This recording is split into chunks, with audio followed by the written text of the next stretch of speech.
जदि आपण केउ झील को मने मने भल पाउचंती किंतु जेते चेष्टा कले मध्य ताकू पटेई पारुनांती ताकू निजर मन कथा कहबाकू डरुचंती आउ आपण चाहुचंती कि से झील निजे आसी आपण को भल पाउची बोली कहू तेबे आजिर एही भिडियोटी आपणकर इच्छा को पूरण करिवो।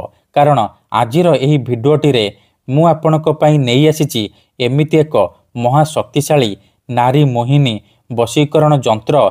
एही जंत्र को आपण निज पॉकेटरे रखिबा मात्रे ग्यारंटी देउची जेउ झील पटु नथिला से झील निजे आसी आपण को भल पाउची बोली कहिबो। जेउ विवाहिता नारी को आपण दिन राति भाबुचंती सीए निजे फोन करिबो, रूम को डाकिबो, जहा चाहिबे ताहा करिबो, कोनोसी प्रकार बाधा देब नाही। एही वशीकरण करिबा पई आपण को कोनोसी प्रकार सामग्रीर आवश्यक नाही किंबा किछि भी पैसा खर्च करिबाकू पड़िबनी। केवल खंटे सादा कागज आनिबे आउ नाली रंगर कलम आनिबे। तापरे मु आपण को गोटे जंत्र शिखेबी, आपण एही जंत्र को ठीक भाबरे करिदेबे। मु जेमिति शिखेबी आपण ठीक सही परी करिदेबे।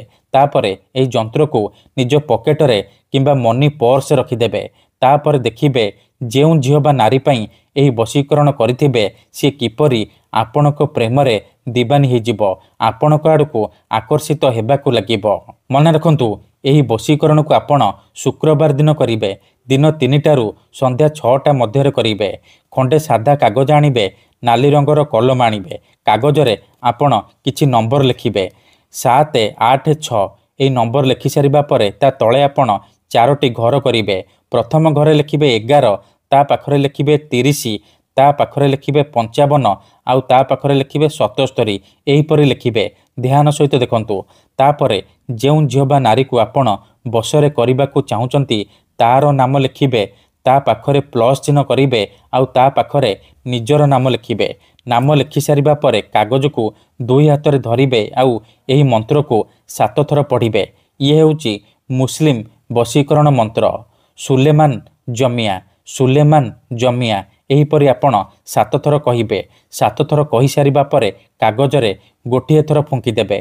तापरे कोन करिबे, कागज को निज पॉकेट रे किंबा मनी पर्स रखिदेबे।